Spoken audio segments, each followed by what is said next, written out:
আজকে আমরা ইনসোলেশন বা আগত সৌর বিকিরণ নিয়ে আলোচনা করব।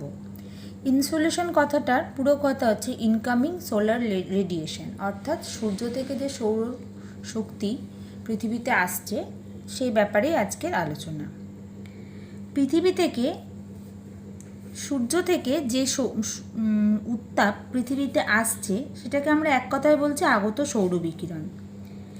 এই যে আলো আসছে তার কতগুলো নিয়ন্ত্রক আছে। কি না, সূর্য কি পরিমাণ কোণে পৃথিবীর ওপর আলো দিচ্ছে, অর্থাৎ কি কোণে দিচ্ছে, 66.5 ডিগ্রি, 23.5 ডিগ্রি, 90 ডিগ্রি, কি কোণে আলো দিচ্ছে। এছাড়া সূর্য পৃথিবীর মধ্যে দূরত্ব যে বাড়া কমা করছে সেটা, বায়ুমণ্ডলের স্বচ্ছতা, দিনের দৈর্ঘ্য বাড়া কমা, এগুলোর ওপর নির্ভর করছে সূর্য থেকে কতটা পরিমাণ তাপ পৃথিবীতে আসবে। এরপর আমরা আসছি তাপের সমতা বা তাপ বাজেটের ধারণা। তাহলে আমাদের তো মনে হতে পারে যে সূর্য তো অনবরত পৃথিবীতে তাপ দিচ্ছে, তাহলে তো পৃথিবী তো প্রচণ্ড উষ্ণ হয়ে যাওয়ার কথা, কিন্তু তা তো হচ্ছে না। প্রচণ্ড উষ্ণ হয়ে গেলে তো আমরা কেউ বাঁচতে পারতাম না, জীবজগৎ সৃষ্টি হতো না। কি হচ্ছে, তাহলে যতটা পরিমাণ তাপ আসছে কিছু পরিমাণ তাপ আবার বিকিরিত হয়ে চলে যাচ্ছে, তার ফলে বায়ুমণ্ডলে একটা তাপের সমতা বজায় থাকছে, যেটাকে বলা হচ্ছে তাপ বাজেট বা তাপের সমতা।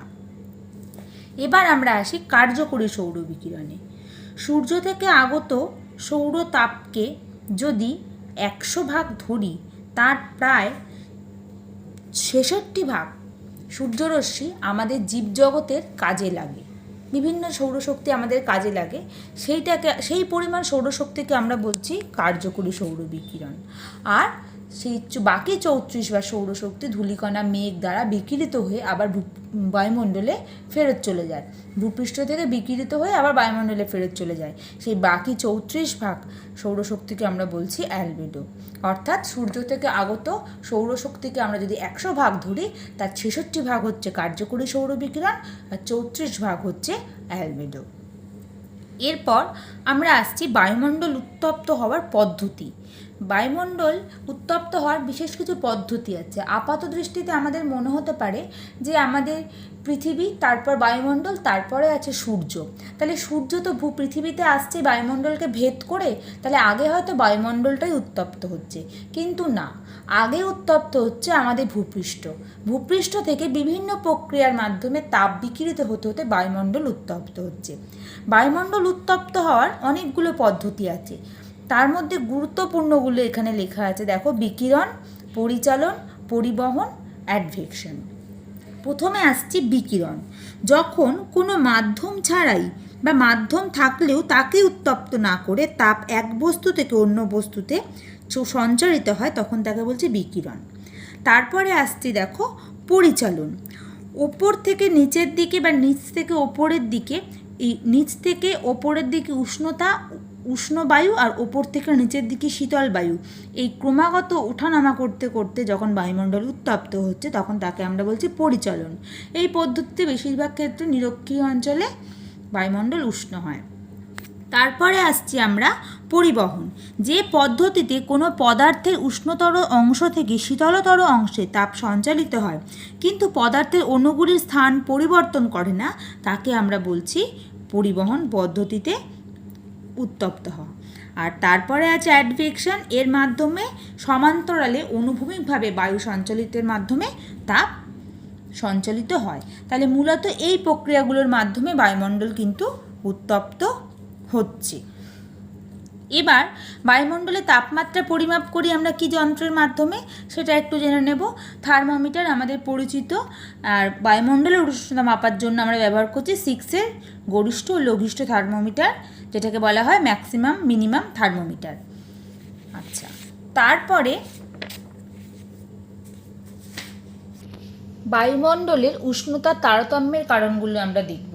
বায়ুমণ্ডল উত্তপ্ত হওয়ার পদ্ধতিগুলো আমরা দেখলাম, কিন্তু ওই পদ্ধতিতে উত্তপ্ত হলেও গোটা বায়ুমণ্ডলের সমস্ত জায়গা বা পৃথিবীর সমস্ত জায়গা কিন্তু একই রকম উষ্ণ হয় না। কোনো জায়গায় উষ্ণতা বেশি থাকে, কোনো জায়গায় উষ্ণতা কম থাকে। তার কারণগুলোই আমরা প্রথমে দেখব। প্রথমেই আছে দেখো অক্ষাংশ। অক্ষাংশে কীভাবে উষ্ণতা তারতম্য ঘটাচ্ছে, দেখো সূর্য থেকে পৃথিবীতে আলো আসছে, যে অংশে সূর্য পৃথিবীর উপর লম্বভাবে কিরণ দিচ্ছে সেই অংশে তাপের পরিমাণ একটু বেশি আসছে। কেন? যতটা পরিমাণ তাপ আসছে ততটা জায়গাকেই এখানে উষ্ণ করছে। পরের অংশটাতে দেখো, যেগুলো আমাদের একটু মেরুর দিকে যাচ্ছে, যতটা পরিমাণ তাপ সূর্য থেকে বেরিয়ে আসছে সেটা কিন্তু অনেক বেশি জায়গায় ছড়িয়ে পড়ছে, যেহেতু তেরছাভাবে পড়ছে বলে। তার ফলে কি তাপের পরিমাণ কিন্তু এই সব জায়গাগুলোতে একটু কমে যাচ্ছে। এছাড়াও বেশি রাস্তা অতিক্রম করতে হচ্ছে এর থেকে, তার জন্য পথের মধ্যেও কিন্তু অনেক তাপ বিকিরিত হয়ে যাচ্ছে।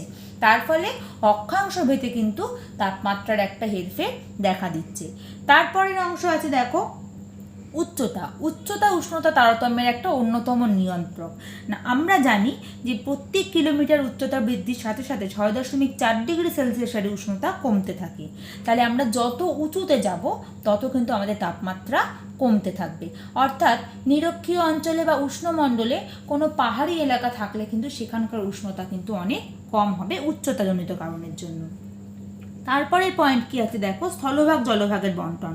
স্থলভাগ ও জলভাগের বৈশিষ্ট্যের পার্থক্যের জন্য উষ্ণতা তারতম্য হয়। আপেক্ষিক তাপ কম হওয়ায় স্থলভাগ জলভাগ অপেক্ষা দ্রুত উত্তপ্ত হয় ও দ্রুত তাপ বিকিরণ করে শীতল হয়। অন্যদিকে জলভাগে এই প্রক্রিয়া খুব ধীরে হয়। তাই মহাদেশগুলিতে চরমভাবাপন্ন মহাদেশীয় জলবায়ু ও উপকূল অঞ্চলে সমভাবাপন্ন সামুদ্রিক জলবায়ু দেখা যায়। এছাড়া কি আছে দেখো, সমুদ্র স্রোত। উষ্ণ ও শীতল সমুদ্র স্রোত উপকূল অঞ্চলের উষ্ণতাকে কিন্তু নিয়ন্ত্রণ করে।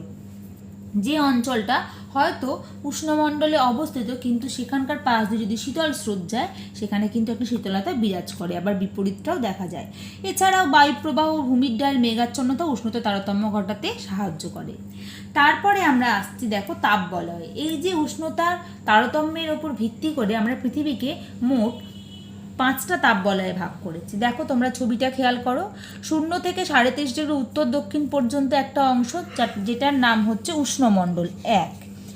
তারপরে 23.5 ডিগ্রি উত্তর থেকে 66.5 ডিগ্রি উত্তর এবং দক্ষিণেও একই অক্ষাংশে, এটার নাম হচ্ছে নাতিশীতোষ্ণ মণ্ডল, এবং উভয় গোলার্ধে 66.5 থেকে 90 ডিগ্রি পর্যন্ত হচ্ছে হিমমণ্ডল। দেখো এখানে নামগুলো লেখা রয়েছে। অর্থাৎ এই অংশে সূর্যরশ্মি লম্বভাবে পড়ায়, তাপের পরিমাণ বেশি, এই জন্য এটার নাম উষ্ণমণ্ডল।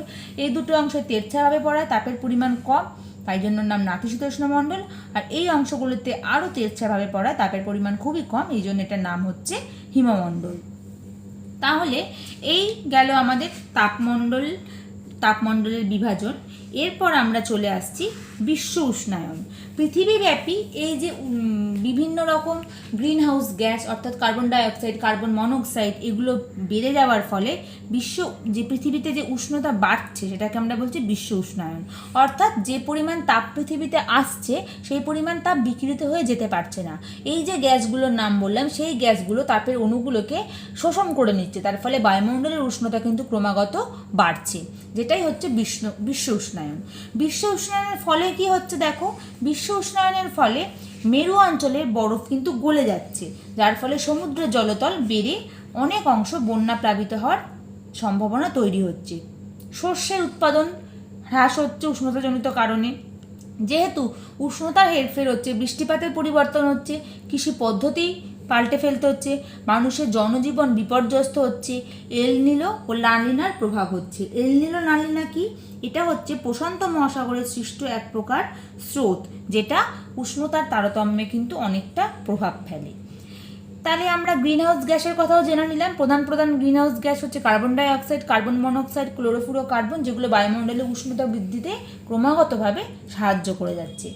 এরপর আমরা আসছি সমউষ্ণরেখা। ভূপৃষ্ঠে যে স্থানগুলোর উষ্ণতা মোটামুটি এক, সেগুলোকে মানচিত্রে যে কাল্পনিক রেখা দ্বারা যোগ করছি সেটাকে বলা হচ্ছে সমউষ্ণরেখা।